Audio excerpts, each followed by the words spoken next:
Oke, rekan-rekan, selamat pagi, siang, sore. Hari ini kita akan belajar soal psychophysics survey dan survey based eksperimen. Eh, saya besarkan dulu layarnya biar terlihat. Oke, eh, sebagaimana kemudian sudah disampaikan dalam pertemuan pertama kemarin, em, bahwa penekanan pada materi sebelum UTS itu adalah pada eksperimen. Sementara pada setelah UAS adalah pada penelitian survei atau penelitian cross-seksional terutama.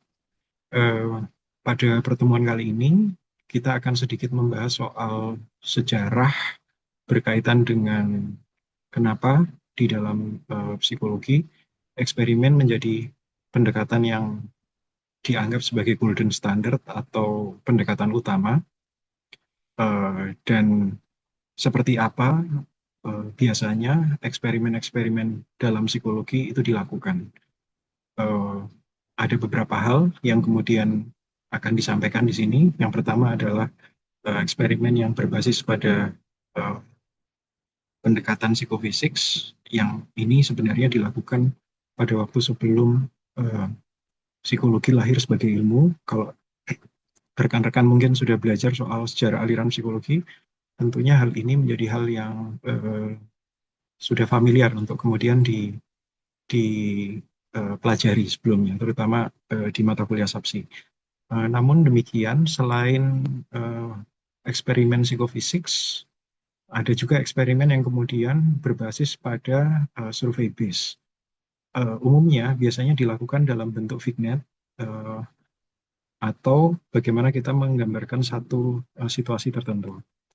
Jadi kurang lebih berdasarkan objek dan teknik pengukuran dalam eksperimen yang ada di psikologi, biasanya eksperimen itu dilakukan berdasarkan pendekatan psikofisik, ya, yang biasanya menekankan pada eh, pendeteksian stimulus ataupun pendeteksian threshold, ya. Yang kedua adalah survei based eksperimen yang nanti akan dijelaskan lebih lanjut. Eh, Sedikit kemudian ketika kita berbicara soal sejarah, ya, di psikologi, kita tentunya tidak asing dengan pendekatan psikofisik, terutama eksperimen-eksperimen yang kemudian dilakukan sebelum psikologi lahir, yang pernah dilakukan oleh Wegner, Weber, Muller, ataupun kemudian eksperimen yang kemudian sudah pernah dilakukan oleh Lund ketika kemudian psikologi lahir. Mungkin sedikit saja saya menggambarkan, kalau rekan-rekan mungkin lupa, ya, eksperimen dari Wegner itu tujuannya adalah untuk mengukur hubungan antara intensitas stimulus fisik dan juga kuatnya sensasi. Jadi eh, di sana ingin dilihat ambang atau biasanya kita sebut sebagai absolute threshold, dan juga differential threshold yang biasanya kita kenal di sejarah aliran psikologi sebagai just noticeable difference. Dan ada metode yang biasanya digunakan di sana, mulai dari metode batas, di mana stimulus itu dinaikkan, terus kemudian diturunkan, ya, sampai kemudian subjek itu bisa merasakan, ya, ini yang terasa yang mana, apakah kemudian sekian yang terasa, ataukah sekian yang kemudian tidak terasa. Atau juga bisa menggunakan method of constant stimuli, di mana semua intensitas stimulus itu disajikan aja, ya, lantas kemudian dilihat bagaimana satu proporsi stimulus itu bisa terdeteksi atau kemudian tidak terdeteksi. Ada juga kemudian metode adjustment, di mana kemudian subjek itu mengatur stimulusnya sendiri sampai kemudian ini pas, ya, terasa eh, stimulusnya atau kemudian sama stimulusnya. Barangkali kalau rekan-rekan ada yang secara aliran psikologinya saya mengajar, saya sempat menusukkan dua ballpoint di dalam di kulitnya rekan yang saya suruh maju, kemudian saya meminta yang bersangkutan untuk melacak apakah ini ada satu stimulus atau dua stimulus. Padahal yang saya stimulus yang kemudian saya berikan ada dua ballpoint yang menyentuh kulit, tetapi beberapa orang kemudian mengatakan itu adalah satu stimulus contohnya. Eh, nah, itu yang kemudian dijadikan dasar hukum dari Wegner untuk menentukan sesuatu yang disebut sebagai threshold atau just noticeable difference. Mungkin rekan-rekan juga eh, tahu ya bagaimana volume musik gitu ya. Kapan kemudian volume musik itu dianggap eh, bisa didengarkan atau kemudian naik atau kemudian diturunkan tapi sebenarnya rasanya masih tetap sama ya. Itu yang kemudian kita sebut sebagai eh, threshold ya kalau kita bilang. Lantas ada juga eksperimen dari Johannes Peter Muller yang mungkin rekan-rekan bisa jadi ada yang masih ingat, mungkin ada yang lupa, yang menjelaskan bagaimana sensasi itu tidak semata-mata merupakan cermin dari stimulus luar, tapi juga bergantung pada sistem saraf indera kita. Jadi tidak hanya bergantung pada uh, stimulus eksternalnya saja, tapi juga kualitas dari inderanya. Jadi rangsang yang berbeda misalnya mulai dari tekanan listrik atau mekanik pada saraf optik ya, itu tetap bisa menghasilkan sensasi melihat ya, misalnya cahaya atau kilatan ya. Karena yang menentukan kualitas sensasi itu justru jalur sarafnya, bukan hanya jenis rangsangnya. Jadi kekuatan dari setiap stimulusnya yang dimiliki oleh masing-masing individu. Nah, ini menegaskan bagaimana pengalaman sensorik itu bisa berbeda, walaupun kemudian stimulus fisiknya mirip atau sama. Dan pada saat psikologi lahir, mungkin rekan-rekan juga masih ingat uh, bagaimana Wundt menjadikan um, eksperimen menjadi satu pendekatan utama untuk mengukur proses mental secara sederhana dengan cara eksperimen yang terkontrol ya. Jadi mungkin rekan-rekan masih ingat bagaimana uh, waktu reaksi itu diukur oleh Wundt ya. Jadi uh, ketika stimulus muncul akan seberapa lama kemudian menghasilkan respon gitu ya. Makanya dalam eksperimennya Wundt orang disuruh mencet tombol gitu ya. Jadi di sini dipakai untuk kemudian menyimpulkan durasi proses mental mulai dari persepsi ataupun keputusan sederhana melalui introspeksi ya rekan-rekannya.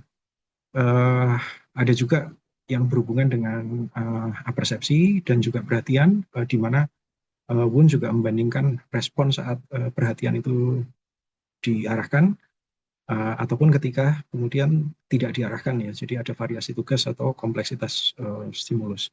Jadi uh, kalau kita masih ingat pada Wundt, eksperimen di dalam psikologi itu dilakukan di dalam laboratorium dan juga ada laporan pengalaman sadar yang terstruktur yang dilakukan oleh manusia ketika dia mendapatkan stimulus tersebut. Ini yang kemudian disebut sebagai introspeksi terlatih ya. Yang dilatih adalah respondennya ya, untuk mengaitkan antara stimulus dengan pengalaman sadar rekan-rekan.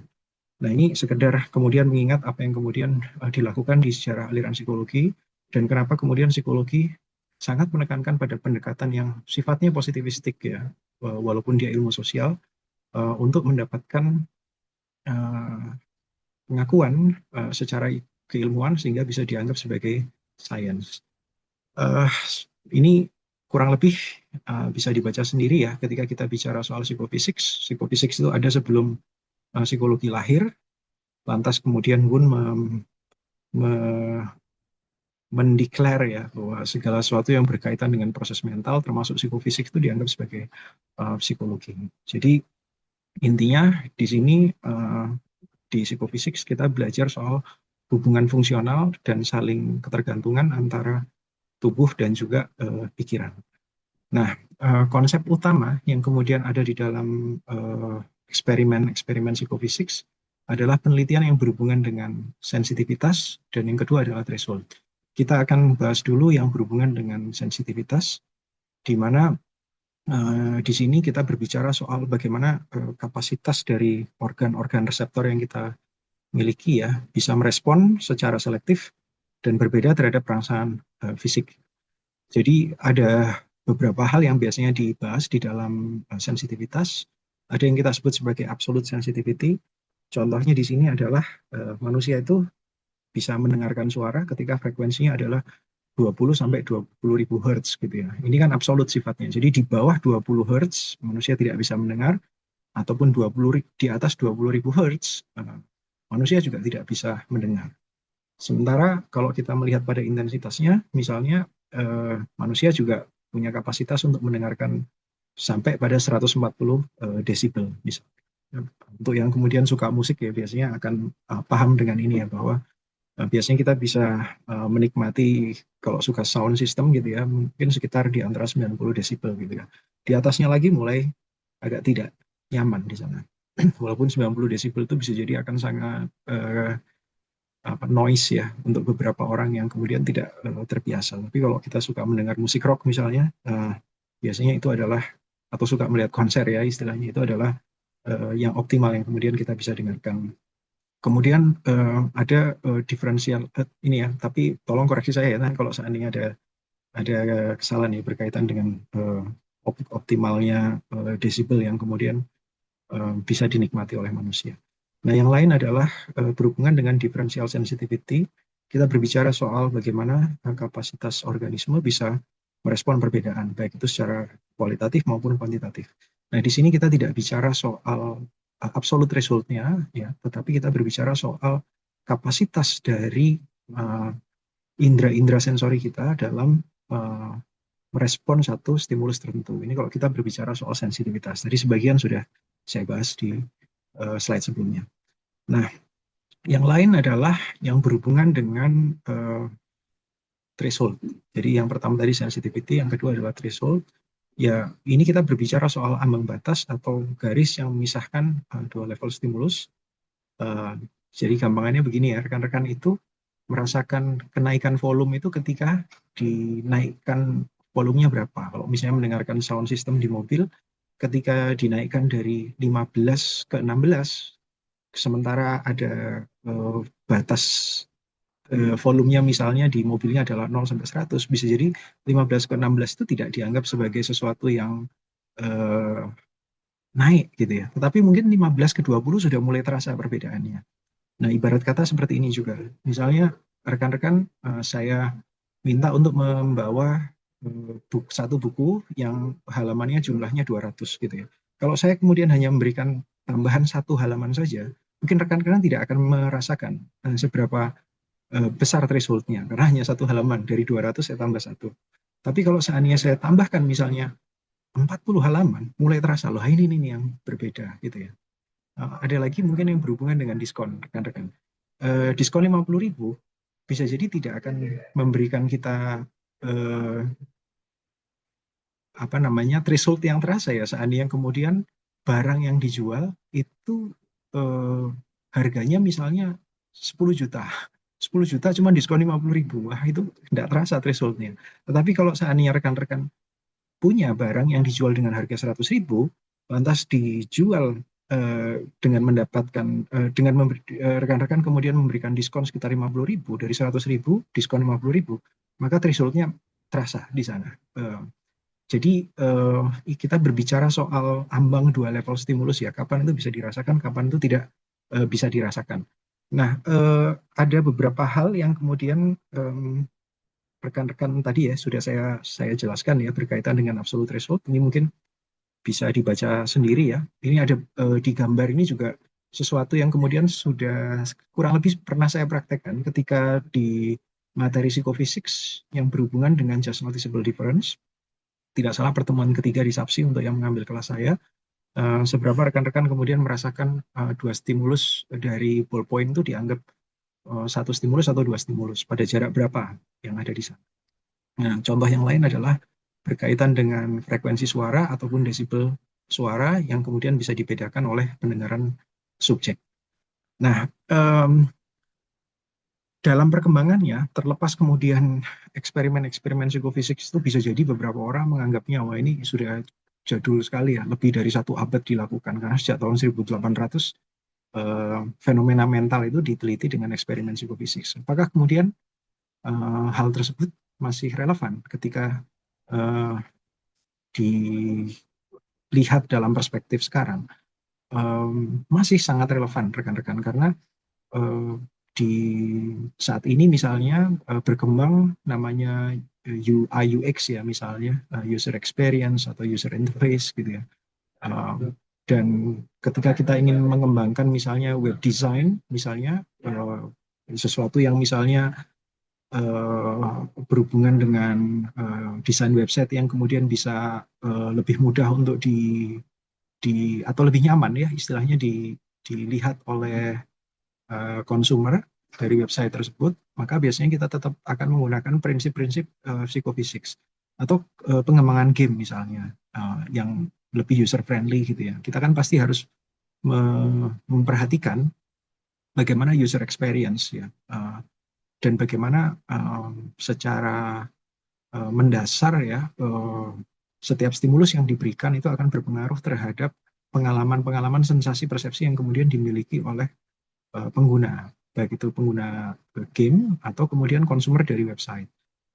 Tidak hanya itu, rekan-rekan, bahwa riset yang dilakukan oleh Weber dan Fechner yang berkaitan dengan threshold, yang berkaitan dengan just noticeable difference tadi, ternyata juga berdampak pada dunia marketing ya misalnya. Jadi misalnya ketika kita berbicara soal diskon gitu ya, atau ketika kita kemudian ingin mendisplay barang atau seberapa besar ya satu stimulus yang berhubungan dengan harga itu akan bisa berdampak terhadap persepsi dari calon pembeli misalnya. Tidak hanya itu, hal-hal yang berhubungan dengan ekspresi emosi ya. Jadi mulai dari ekspresi wajah dan juga gestur, kapan kemudian ambangnya seseorang itu kemudian dianggap punya ekspresi yang tertentu ya, misalnya marah atau sedih gitu ya. Itu juga berhubungan dengan eksperimen-eksperimen psikofisik yang masih relevan. Dan juga eksperimen yang berhubungan dengan desain tempat kerja ya, berhubungan dengan misalnya pencahayaan, berhubungan dengan layout, berhubungan dengan warna, berhubungan dengan musik, dan lain-lain yang bisa digunakan untuk meningkatkan produktivitas. Jadi apa yang sudah dilakukan bahkan dimulai dari 100 tahun lalu lebih gitu ya, bahkan mungkin 200 tahun lalu, lebih dari 200 tahun yang lalu, karena sekarang sudah 2026, dan eksperimen psikofisik itu berkembang di tahun 1800-an, itu sampai hari ini pun juga tetap masih relevan. Kan, tapi kemudian yang menjadi penekanan adalah eksperimen itu tidak hanya berhubungan dengan eksperimen psikofisik gitu ya. Tetapi di psikologi ada beberapa eksperimen yang dilakukan dengan metode survei. Jadi di sini ada penggabungan model intervensi yang sifatnya eksperimental, tetapi juga dibuat dalam bentuk survei ya, sehingga kemudian peneliti tidak kehilangan kendali atas hubungan kausalitas yang memang khas eksperimen, karena yang bisa digunakan untuk menyimpulkan hubungan sebab akibat itu hanyalah riset eksperimen. Jadi eksperimen yang berbasis survei ini akhirnya dianggap cukup efektif ya untuk mengungkapkan fenomena-fenomena mental tertentu, terutama ketika topik-topiknya itu sensitif ya, atau misalnya berhubungan dengan ancaman etika. Biasanya ini kemudian digunakan. Nanti seperti apa kita akan mencoba untuk membedahnya lebih jauh, rekan-rekan. Nah, ada banyak contoh ya yang berhubungan dengan survei based experiment. Jadi saya sudah melampirkan satu dokumen ya, istilahnya satu file tertentu yang berhubungan dengan contoh survei eksperimen, mulai dari question wording atau framing experiment, terus yang kedua ada conjoin atau choice based experiment, ada juga list experiment, ada juga kemudian endorsement atau Q experiment, ada juga kemudian information provisions atau fact corrections, ada juga kemudian randomized response atau incentive truth telling, ada juga yang modelnya priming atau order effects dalam survei. Nah, mungkin saya akan langsung menunjukkan kurang lebih survei based experiment itu yang seperti apa, karena ini ada di dalam contoh, sebentar saya akan bukakan, ada di dalam file yang kemudian ada di Psyche yang bisa rekan-rekan baca sendiri. Jadi di question wording experiment atau framing experiment, contoh manipulasinya misalnya adalah ada beberapa pertanyaan di sana, sepertinya survei ya, apakah Anda setuju pemerintah menaikkan pajak untuk membiayai layanan kesehatan? Terus yang di grup yang lain ada pertanyaan lain berhubungan apakah Anda setuju pemerintah menambah dana layanan kesehatan melalui pajak? Jadi outcome-nya di sini adalah tingkat persetujuan. Ada juga yang conjoin. Gampangannya kalau conjoin, misalnya kita pengen melihat bagaimana preferensi kandidat ketua BEM psikologi atau presiden BEM psikologi. Nah, untuk kemudian ini melihat bagaimana gambaran mentalnya pemilih presiden BEM yang ada di psikologi, saya akan membuat dua profil, misalnya ada kandidat satu dengan profil tertentu, misalnya IPK-nya berapa, pengalaman organisasinya berapa, program utamanya apa, gaya komunikasinya bagaimana. Sementara kandidat dua dengan informasi yang sama, tapi bisa jadi IPK-nya beda, bisa jadi pengalaman organisasinya beda, program utamanya juga sedikit berbeda, gaya komunikasinya misalnya juga berbeda. Nanti ditanyakan di sana, kira-kira partisipan akan memilih kandidat dengan profil yang seperti apa. Jadi outcome-nya di sini adalah pilihan, mereka akan memilih yang mana dan akan merating tiap kandidat itu. Jadi ya. Nah, ada juga yang kita sebut sebagai list eksperimen. Jadi tujuannya adalah untuk mengukur sikap atau perilaku sensitif tanpa kita kemudian bertanya secara langsung, misalnya. Misalnya di sini ditulis ya, dari daftar berikut ada berapa hal yang pernah Anda lakukan dalam 12 bulan terakhir? Ikut webinar, menonton video edukasi, menandatangani petisi misalnya, menghubungi perwakilan kampus dan lain sebagainya. Ini kan kita memberikan sebuah stimulus di mana nanti peserta kemudian akan melakukan respon terhadap stimulus tersebut. Ada juga yang modelnya endorsement, yaitu biasanya dilakukan dengan manipulasi ya, di mana kebijakan yang diberikan oleh figur tertentu itu sama. Nah, tapi siapa yang kemudian mendukung berbeda? Jadi misalnya gini, pemerintah berencana menerapkan kebijakan X gitu ya. Misal pembatasan kendaraan di pusat kota. Nah, grup A misalnya kebijakan ini didukung oleh Kementerian Perhubungan. Kebijakan ini didukung oleh LSM Lingkungan, misalnya kalau di grup B. Yang di grup C, kebijakan ini didukung oleh Asosiasi Pengusaha gitu ya. Yang di grup D tidak ada info dukungan. Nah, outcome yang kemudian ingin diukur adalah misalnya adalah trust-nya orang itu pada pihak yang mana, pada agensi yang mana, atau perceive effectiveness-nya itu pada pihak yang mana. Gitu ya. Ini juga model pendekatan survei based eksperimen yang berbasis pada Q eksperimen atau endorsement. Ada juga information provisions, ya, misalnya topiknya hoax, gitu ya. Kontrolnya misalnya, menurut Anda berapa persen anggaran kampus yang dialokasikan untuk beasiswa? Itu kelompok kontrol ya. Apa itu kelompok kontrol nanti dipelajari di pertemuan 2.2 dan juga 3.1 misalnya. Lantas kemudian ada hal yang sama ditanyakan tapi pada orang yang berbeda, cuman di sana diberikan fakta misalnya. Data resmi tahun 2025 menunjukkan alokasi beasiswa adalah 12% dari anggaran. Gitu. Nah, di sana akan terlihat ya istilahnya niat bertindaknya seperti apa, dukungan kebijakannya seperti apa, dan akurasi estimasinya kayak bagaimana. Mungkin rekan-rekan di sini masih agak-agak bingung karena masih di awal apa itu random assignment dan lain sebagainya. Tapi yang terpenting rekan-rekan tahu bahwa model survei itu bisa digunakan untuk eksperimen karena kita memberikan satu stimulus tertentu. Ada juga kemudian randomized response. Ini cukup unik ya. Misalnya tujuannya untuk membuat partisipan itu jujur ya atas pertanyaan-pertanyaan yang sensitif. Jadi mudahnya gini, instruksinya adalah lempar koin gitu ya. Jadi sistemnya acak di survei gitu ya.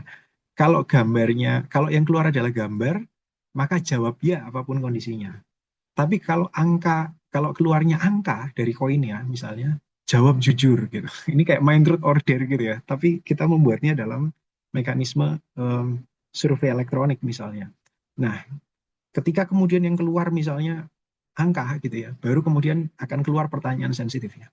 Apa Anda pernah mencontek saat ujian dalam 1 tahun terakhir gitu ya?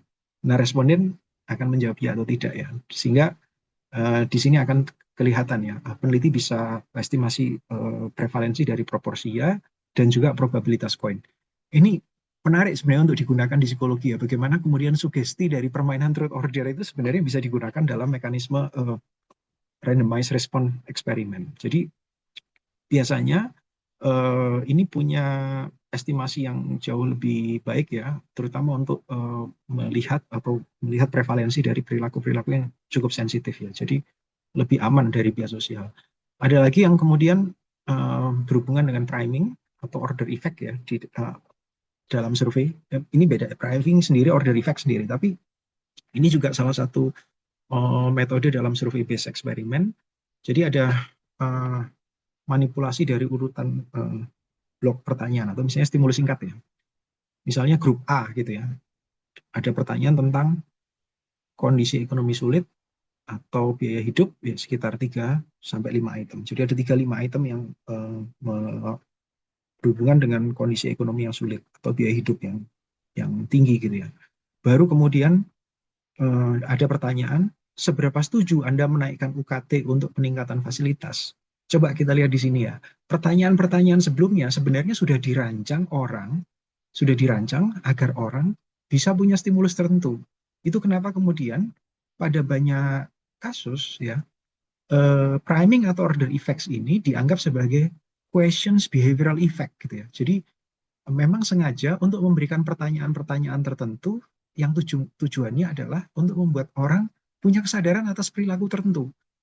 Contoh misalnya, orang sebelumnya nggak sadar tentang pentingnya menggunakan masker. Tapi kemudian gara-gara pertanyaan yang berhubungan dengan uh, masker ya, pentingnya masker digunakan, orang jadi punya kesadaran. Jadi tujuannya adalah untuk membentuk satu persepsi tertentu terkait dengan apa yang kemudian mau kita teliti, misalnya. Ada pertanyaan misalnya yang ini contoh ya di QBA ini ya. Misalnya topiknya bisa apapun, bisa vaksin flu, bisa donor darah, bisa olahraga, bisa bayar pajak gitu ya. Yang di web 1 ya, pertanyaan misalnya adalah seberapa besar kemungkinan Anda akan donor darah dalam 1 bulan ke depan dari 0 sampai 10. Terus kemudian seberapa yakin Anda gitu ya. Nah, yang di kelompok kontrol tidak ditanya soal itu gitu. Jadi mereka tidak tahu soal donor darah. Intinya cuman, tapi kalau di sini sudah ada namanya framing, seberapa besar kemungkinan Anda akan donor darah dalam 1 bulan misalnya. Atau nanti ada follow up lagi 1 bulan berikutnya, pertanyaan lagi ya, misalnya dalam 1 bulan terakhir apakah Anda akan donor darah gitu ya. Apakah Anda donor darah gitu ya, ya atau tidak gitu ya. Jadi yang pertama misalnya yang berhubungan tadi wave 1 ya, berhubungan dengan seberapa yakin, bulan berikutnya akan ditanyakan lagi dalam 1 bulan terakhir apakah Anda donor darah, ya, sudah dilakukan atau belum. Jadi ada perilaku target yang ada di sana. Nah, 7 bentuk survei based eksperimen ini biasanya itu dikemas dalam bentuk Vignet ya teman-teman ya, atau skenario. Jadi tapi tidak selalu kemudian survei based eksperimen itu dalam bentuk Vignet, tapi kebanyakan itu memang diberikan dalam bentuk Vignet. Kita akan lanjut lagi, rekan-rekan saya buka slide-nya lagi ya rekan-rekan ya. Jadi Vignet itu, jadi ingat ya tadi ya, penekanannya adalah survei based eksperimen biasanya dikemas dalam bentuk Vignet. Tetapi Vignet itu belum tentu juga survei based eksperimen, karena Vignet bisa jadi merupakan bentuk dari survei tapi bukan eksperimen. Gitu. Nanti perbedaannya kita akan bahas lebih lanjut di pertemuan-pertemuan berikutnya. Nah, Vignet itu sebenarnya hanyalah deskripsi singkat tentang satu situasi atau objek yang biasanya ditujukan kepada responden dalam satu survei tertentu ya. Tujuannya biar mereka kemudian menilai bagaimana kondisi dari skenario tersebut. Bisa jadi kemudian bagaimana persepsi mereka terhadap skenario tersebut, atau bagaimana perilaku mereka ketika dihadapkan pada skenario tersebut misalnya. Atau apapun ya, tapi modelnya adalah penilaian terhadap satu situasi atau objek gitu. Nah, biasanya digunakan dalam untuk eksperimen, terutama yang topiknya sensitif, atau bisa jadi kemudian digunakan untuk survei, tapi non eksperimen di sini. Nah, di eksperimen selalu kemudian ada variabel outcome. Jadi kan kalau kita ingin meneliti selalu ada namanya variabel sebab yang kita ukur dan juga variabel akibat. Vignetnya sendiri itu merupakan variabel sebab. Sementara outcome yang kemudian akan kita ukur setelah orang diberikan skenario tersebut, gitu ya, dia akan berperilaku apa? Itu yang kemudian kita sebut sebagai variabel dampak, variabel outcome, atau nama variabel yield, gitu ya. Apakah kemudian harus dalam bentuk skenario teks? Tidak selalu, karena bisa juga kita membuatnya dalam bentuk narasi, dalam bentuk audio misalnya, ataupun dalam bentuk video. Nah, misalnya sekarang saya membuat sebuah video pembelajaran seperti ini. Setelah saya berikan, saya ingin melihat seberapa cepat rekan-rekan kemudian akan mengerjakan kuis gitu ya. Ini bentuk Vignet sebenarnya. Karena saya pengen tahu apakah skenario yang saya berikan dengan memberikan video asinkronus seperti ini, apakah membuat rekan-rekan langsung berperilaku tertentu, yaitu mengerjakan kuis yang diwajibkan untuk pertemuan asinkronus misalnya. Ya, jadi saya tekankan lagi bahwa Vignet dalam riset kuantitatif itu ada dua. Yang pertama, bisa digunakan dalam eksperimen, di mana Vignetnya sendiri merupakan variabel sebab. Ya. Jadi saya buat sedemikian rupa untuk kemudian saya lihat dampaknya, ya, sehingga saya bisa melihat bagaimana respon partisipan setelah saya membuat Vignet tersebut.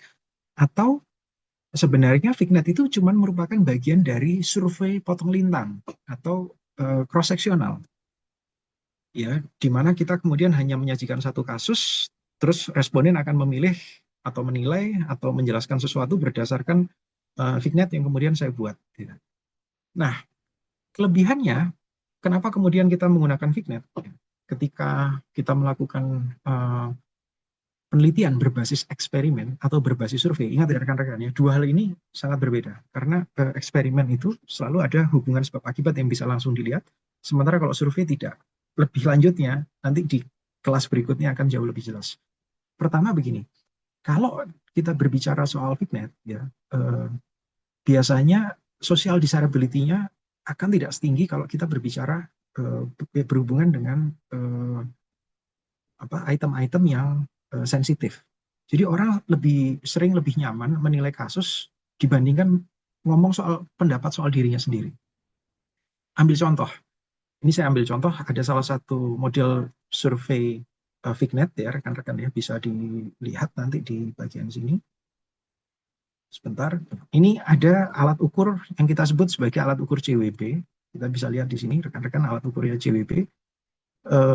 Ada 45 item. Bayangkan ini kemudian 45 item ini diberikan kepada karyawan, misalnya di Departemen Keuangan gitu ya, Kementerian Keuangan. Nah, apakah kemudian mereka pegawainya sengaja membuang bahan perlengkapan kantor atau menceritakan ke orang luar buat tempat kerja buruk dan lain sebagainya. Seandainya kemudian instruksinya adalah seberapa sering Anda melakukan titik dua misalnya, menceritakan ke orang luar bahwa tempat kerja Anda buruk, ya kira-kira itu akan dijawab jujur atau tidak? Kemungkinan tidak, rekan-rekan, karena ini social desirability-nya tinggi. Jadi orang kemudian tidak menjawabnya dengan jujur.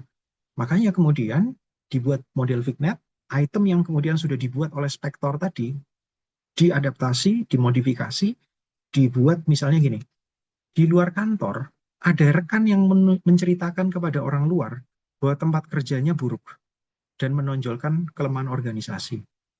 Pertanyaannya bukan lagi orang pertama, tapi orang ketiga. Seberapa sering Anda mendengar atau mengetahui hal serupa? Kalau kira-kira dibuat seperti itu, ya, orang kemudian tidak akan merasa bahwa dirinya akan dihakimi ketika merubah pertanyaan dalam model begini. Tapi harus hati-hati ya, bahwa ini pun ada syarat ketentuan berlaku ketika kita mau mengubah item-item yang kemudian sudah cukup punya validitas dalam bentuk Vignet. Oke, kita lanjut lagi, rekan-rekan. Yang lain adalah dari yang berhubungan dengan standarisasi konteks ya. Jadi supaya jawaban itu juga jauh lebih comparable. Jadi kalau misalnya Anda tanya ya, menurut Anda adil atau tidak ya. Tiap orang kan bisa jadi punya bayangan atau konteks yang berbeda. Ada pertanyaan satu item. Apakah kemudian memberikan uang kepada pada fakir miskin adalah sesuatu yang adil gitu ya. Bayangannya orang bisa jadi berbeda-beda. Makanya kemudian kita ingin memberikan sebuah skenario untuk membuat konteksnya itu kurang lebih sama gitu ya. Sehingga semua responden akan menilai dalam situasi yang sama. Lantas yang ketiga, mengurangi bias sosial atau social desirability. Tadi saya sudah menyampaikan berkaitan dengan ini. Lantas juga yang lain adalah biasanya Vignet ini bisa em, mendekati realisme keputusan ketika orang dihadapkan pada sebuah skenario tertentu ya. Jadi ya walaupun tidak benar-benar eh, dihadapkan pada satu realitas, tapi kurang lebih kemudian ada satu simulasi terhadap sebuah skenario di mana orang kemudian agak berdekatan tuh dengan situasi yang kemudian dihadapi sehari-hari. Nah, Fignet ini juga bisa ditambahkan dengan pertanyaan terbuka. Misalnya, kenapa sih kok Anda memilih itu? Gitu ya. Eh, Bisa juga digunakan untuk kalibrasi skala. Seandainya kita kemudian punya skala tertentu yang mengukur hal yang sama, misalnya tadi kayak counterproductive work behavior gitu ya. Ada yang item, tapi ada juga versi Fignetnya misalnya. Kita juga akan bisa melihat kalibrasinya di sana. Dan juga kemudian untuk melihat validasi konstruk ya dari satu skala tertentu. Lanjut lagi, tadi kita sudah membahas ya kurang lebih apa kelebihan dari membuat Fignet ya untuk riset eksperimen ataupun kemudian riset survei yang kemudian kita punya. Nah, ada beberapa hal yang sebenarnya ingin saya tekankan di sini karena Fignet ini bisa digunakan bergantung pada tujuannya. Apakah kemudian tujuannya non eksperimen ataukah kemudian tujuannya adalah untuk eksperimen. Jelas ya, kalau seandainya penelitian yang sifatnya eksperimen selalu ingin melihat secara langsung lewat desain riset kita, ada tidak hubungan sebab akibat. Jadi Fignet yang kemudian kita berikan akan berdampak pada entah persepsi, entah pada perilaku orang, gitu, langsung ya sifatnya, atau kemudian berdampak pada sikap orang. Jadi setelah dia membaca skenario kita akan seperti apa gitu ya. Kan lihat kemudian akan terlihat bagaimana pengaruh kausalnya. Sementara kalau di dalam Fignet yang kemudian ditujukan hanya untuk survei saja, yang sifatnya tidak hanya melihat, bukan tidak hanya ya, tapi tidak melihat hubungan sebab akibat. Tujuannya hanya mendeskripsikan penilaian seseorang terhadap satu situasi tertentu atau norma terkait dengan satu konteks tertentu ya, atau preferensi dalam konteks tertentu gitu. Jadi sesuatu yang misalnya atau instrumen yang biasanya item-itemnya kita sebut sangat sensitif gitu ya, misalnya mencontek dan lain sebagainya gitu, kita ubah dalam bentuk skenario sehingga kemudian orang akan cenderung punya uh, apa ya, ketika kemudian dia merespon akan cenderung uh, social desirability-nya tidak terlalu tinggi gitu ya dengan mengubahnya dalam bentuk Fignet. Nah, kalau kemudian di dalam eksperimen biasanya kita akan memberikan beberapa bentuk versi Fignet ya, walaupun skenario-nya konstan. Nah, nanti saya akan berikan contohnya. Misalnya begini, Ardi, orang yang berkulit hitam, sedang uh, meminjam ballpoint pada temannya. Lantas akan ada Fignet yang lain, di mana nanti tertulisnya bukan Ardi berkulit hitam, tapi Ardi berkulit putih ya, sedang meminjam uh, ballpoint pada temannya. Jadi semua persis, tapi yang kemudian berubah adalah kulitnya gitu. Atau yang berubah adalah gendernya misalnya. Ini kalau kita membuat dalam bentuk desain Fignet, desain eksperimen ya. Fignetnya dibuat dalam bentuk desain eksperimen. Jadi ada beberapa versi um, yang dibuat di sana, tapi ada yang kemudian dibuat konstan, tapi ada sesuatu yang kemudian tidak dibuat konstan. Misalnya jenis kelaminnya berbeda, warna kulitnya berbeda, tapi yang lain situasi backgroundnya sama persis. Nah, berbeda dengan yang model survei gitu ya. Umumnya itu satu Fignet yang sama ya untuk semua kalau nggak ada perlakuan. Nah, kalau di eksperimen ya seperti biasa akan ada random assignment, terutama kalau seandainya eksperimennya adalah berbasis pada randomized control trial ataupun eksperimen kuat gitu ya. Sementara kalau untuk survei ya, tidak wajib ya. Memang survei tidak harus kemudian tidak mensyaratkan adanya random assignment. Lantas di eksperimen biasanya akan terlihat langsung bagaimana dampak seseorang ketika dihadapkan pada skenario yang kemudian kita buat. Sehingga klaim kausalnya akan jauh lebih kuat di sana. Kalau output yang ada pada survei hanyalah gambaran deskriptif saja, atau gambaran korelasional saja. Nanti lebih jauh kita akan bisa diskusikan pada pertemuan berikutnya. Lantas ini contoh ya, kalau yang di eksperimen misalnya alasan terlambat itu dibuat ada dua versi, gendernya kemudian dibuat ada laki dan perempuan, lantas ada konsekuensi yang kemudian berbeda. Nah, kita akan melihat, satu orang akan melihat yang sekiranya lebih bisa tidak disalahkan pada gender yang mana, laki atau perempuan, pada alasan terlambat yang mana, gitu ya. Nah, kalau seandainya kita membuat dalam bentuk survei, tidak seperti itu, tidak ada beberapa variasi gitu ya. Gender, kalau tadi kan jelas ya, alasan terlambat. Nah, tapi ya kasusnya hanya pegawai terlambat saja. Kita buat dalam bentuk skenario, lantas kita nilai adil atau tidak adil. Lebih jelasnya, kita lihat nih, ini contoh yang kita bisa eh, lihat dari em, sebentar, kalau Fignet-nya berbasis survei. Tadi yang saya sudah tunjukkan ya rekan-rekan. Ini ada item-item dari apa namanya counterproductive work behavior ya. Ada 45 item. Nah, seandainya instruksinya begini, mohon isi apa yang biasa Anda lakukan di tempat kerja, mulai dari frekuensi tidak pernah hingga selalu. Orang kemudian disuruh mengisi misalnya, saya sengaja merusak peralatan atau properti. Nah, ini kan ya akan less likely ya, orang kemudian akan mengaku sebenarnya. Ini kan bisa dibuat Fignet. Tapi kan di sini Fignet-nya misalnya adalah dia bilang bahwa saya biasa melihat orang di tempat kerja saya merusak peralatan atau properti gitu. Sudah bukan lagi dia sebagai orang pertama. Nanti item yang lain akan kita buat lagi eh, Fignet-nya, skenario-nya. Jadi akan ada 45 skenario yang kemudian kita buat. Dan semuanya hanya dilihat berdasarkan ini adil, bukan setuju atau tidak setuju responnya. Nah, akan berbeda kalau kemudian kita membuat dalam bentuk eksperimen. Kalau dalam bentuk eksperimen, kurang lebih seperti ini rekan-rekan. Saya akan coba bukakan.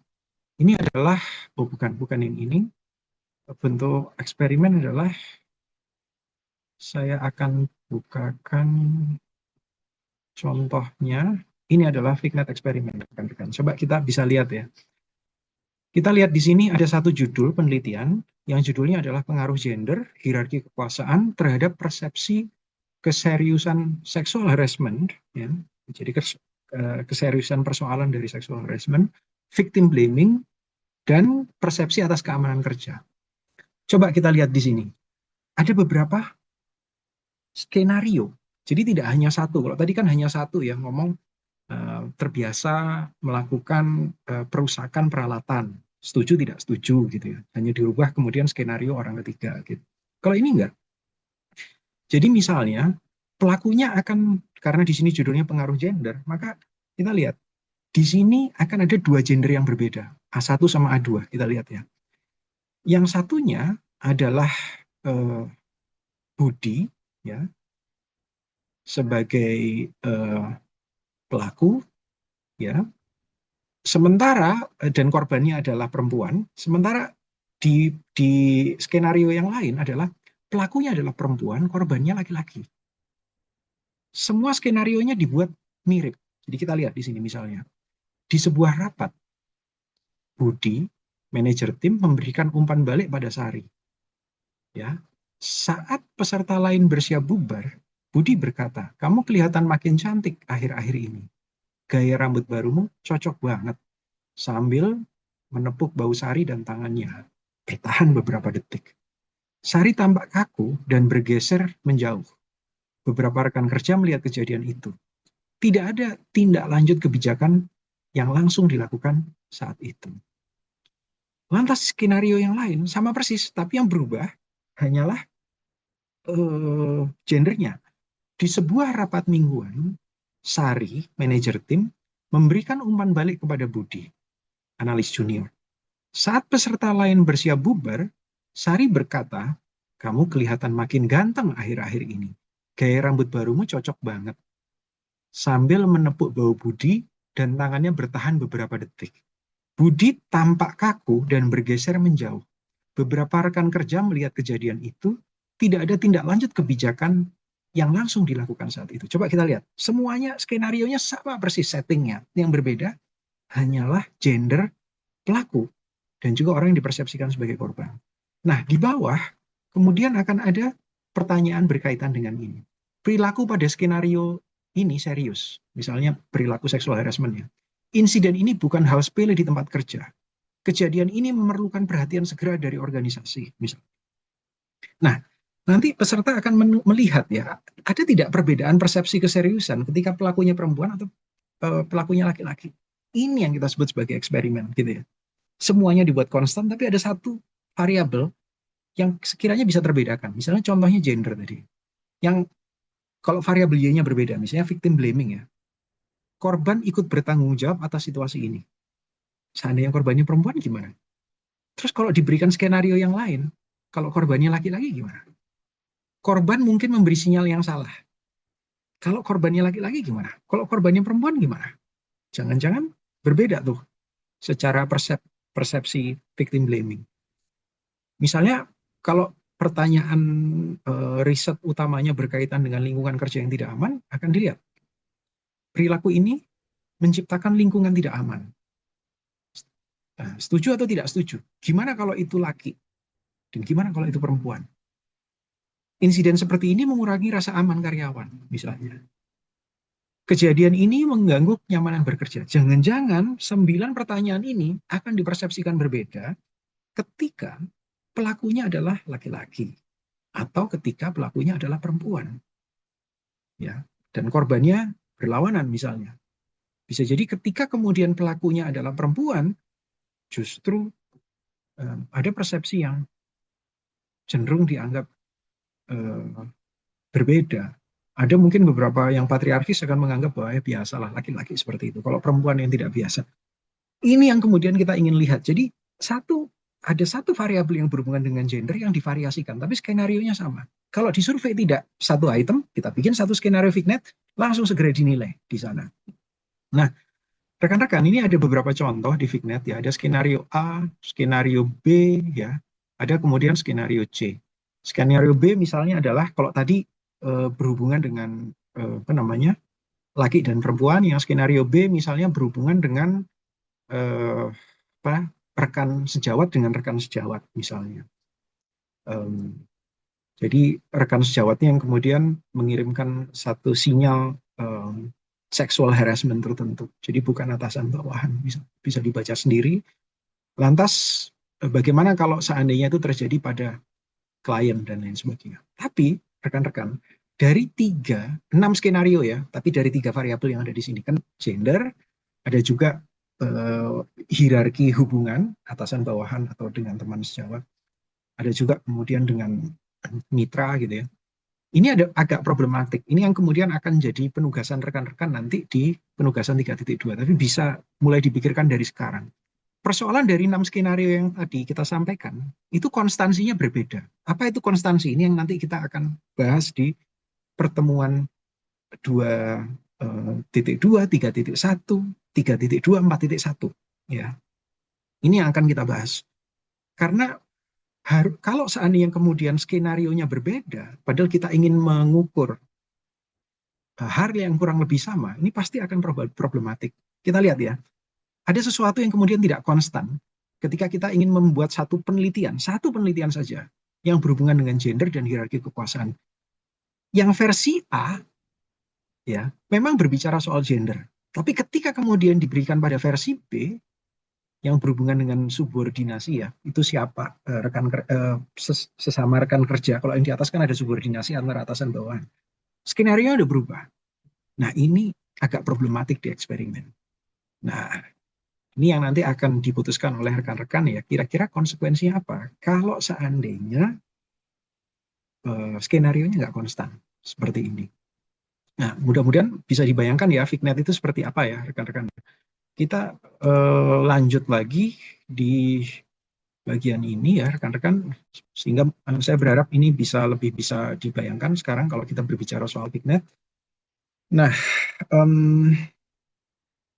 lantas desain eksperimennya bisa macam-macam, tapi rekan-rekan tidak usah terlalu apa ya mendalami dulu, karena nanti di pertemuan 5.1, 5.2, dan 6.1, kita akan berbicara soal desain eksperimen. Tapi kurang lebih, FigNet ini seperti eksperimen pada umumnya bisa diberikan pada atau dengan model within subject, ya. Jadi satu subjek akan mendapatkan beberapa skenario, gitu ya.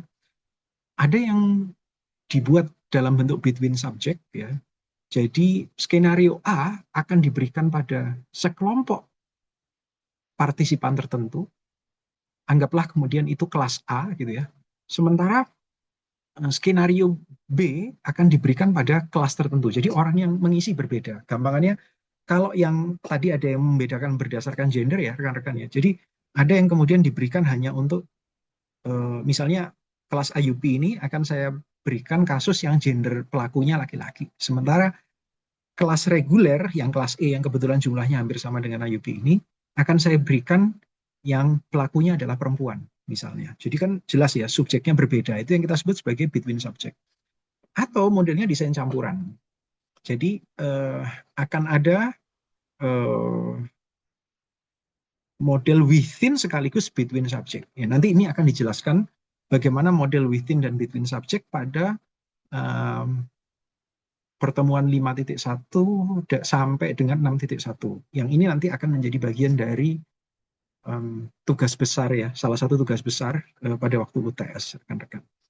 Nah, itu kurang lebih kalau kita kemudian berbicara soal desain eksperimen. Tapi saya ingin memperlihatkan satu video, ya rekan-rekan, ya, bahwa ingin saya tekankan, FigNet itu tidak selalu diberikan dalam bentuk narasi, tetapi kemudian bisa juga diberikan dalam bentuk video. Saya ambil contoh, bentuk videonya adalah ini, rekan. Saya akan membagikan satu video dulu, rekan-rekan. Barangkali ada beberapa rekan-rekan yang di Koksos sudah pernah saya berikan video ini. Ini yang dibuat dalam bentuk gambar. Ini, sorry ya, bukan dalam bentuk video, tapi dalam bentuk gambar. Ini contohnya. Michaela is a 7th grader at a majority white middle school. Her responses completely change depending on the race of the children in the picture. Marcy and Renee are in school together and they're in the hallway, and I'd like you to tell me what you think is happening in this picture. She probably looks like she's gonna steal it because Marcy's like, oh no, what happened? And he's like, hey, look, $20. And so, do you think that Renee is doing something good, bad, or just neutral? I think she's gonna take the money. Do you think that Renee and Marcy are likely to be friends or not? Not really. And what do you think about Marcy's parents? Do you think they'd be comfortable with her being friends with Renee or not? Well, if they find out the situation that happened, they might be a little concerned about if Renee's a thief. In this one we have Erica and Allison, and they're also in the hallway at school. Can you tell me what it seems is happening in this picture? Allison looks like a sweet girl, so I think that she would pick up Erica's money and give it back to her. Okay, so then do you think Allison's doing something good, bad, or neutral? Pretty good. And what about Allison and Erica? Do you think they're probably friends or not so much? Yeah, they're probably friends. Okay. Do you think Erica's parents would like it if she was friends with Allison? Yeah. Her responses, according to our expert, Dr. Melanie Killen, could indicate a subconscious racial bias, a bias that kids develop from messages they hear at school, at home, the characters in the TV shows they watch, and what they see online. And Michaela's reversing the scenarios based on race wasn't unique. 24%, almost a quarter of all children, both white and African American, saw their own race more positively than the other race. And this happened across all ages and all school types, no matter the racial demographics. What do you think happened in this picture? The girl pushed her. And what do you think is going to happen next? Brandon's going to help her with her books. So do you think that Randy's doing something that's okay, not okay, or kind of in the middle? Not okay. Not okay? Was Andre doing something good, bad, or just okay? Good. Michaela's answers were very much in line with her. Michaela's parents, Jim and Jennifer, agreed to watch their daughter's test and talk about her responses. Well, if they find out the situation that happened, they might be a little concerned about if Renee's a thief. Allison looks like a sweet girl, so I think that she would pick up Erica's money and give it back to her. When you see that, what goes through your mind? I mean, is there a conversation you want to have with her? Is there stuff you want to know more about? I would definitely want to pursue that conversation with her and find out why her perception was different based upon the color of the girl's skin. What changed in that scenario in her head? It's a teachable moment. It's a realization like, well, maybe we have to do, a better job or focus more on distinguishing like about racism and the diversity, and just influence our kids and let them know that you have to judge a person by their character, not their skin color. And it's this possible subconscious racial bias versus explicit bias, actually consciously thinking and verbalizing racism, that our expert says shows how far we need to go, but also how far we've come. They're not friends, okay? Explicit racism and prejudice has diminished dramatically over 50 years. But what remains is more the implicit biases and the implicit forms of racism and prejudice. And those are the things that we're not aware of, the things that we do when we don't realize it, because it seems that it's these implicit biases that are still what we really have to work on.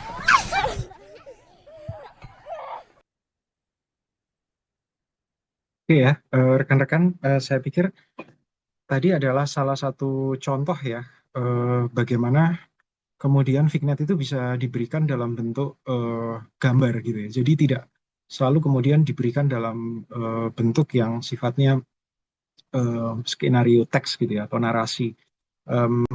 Jadi intinya kita ini ingin mendorong rekan-rekan ya untuk kemudian tidak hanya menggunakan riset cross-sectional survei melulu yang banyak sekali deskripsi ya, tapi ingin mendorong rekan-rekan untuk bisa memikirkan kira-kira kalau seandainya mau membuat eksperimen itu apa ya gitu. Ini membutuhkan keterampilan untuk berpikir kreatif, kritis, tapi juga punya pemahaman teoritis yang cukup kuat ya, sehingga rekan-rekan bisa seandainya mau membuat satu skenario tertentu berbasis Fignet itu bisa tepat gitu ya. Dan kita berharap mudah-mudahan di tugas akhir rekan-rekan akan semakin banyak yang menggunakan pendekatan-pendekatan eksperimental. Itu saja mungkin dari saya. Mohon setelah ini rekan-rekan untuk mempelajari beberapa dokumen yang kemudian saya sudah berikan, dan setelah itu untuk segera mengerjakan kuisnya. Terima kasih banyak. Sampai bertemu lagi ya rekan-rekan.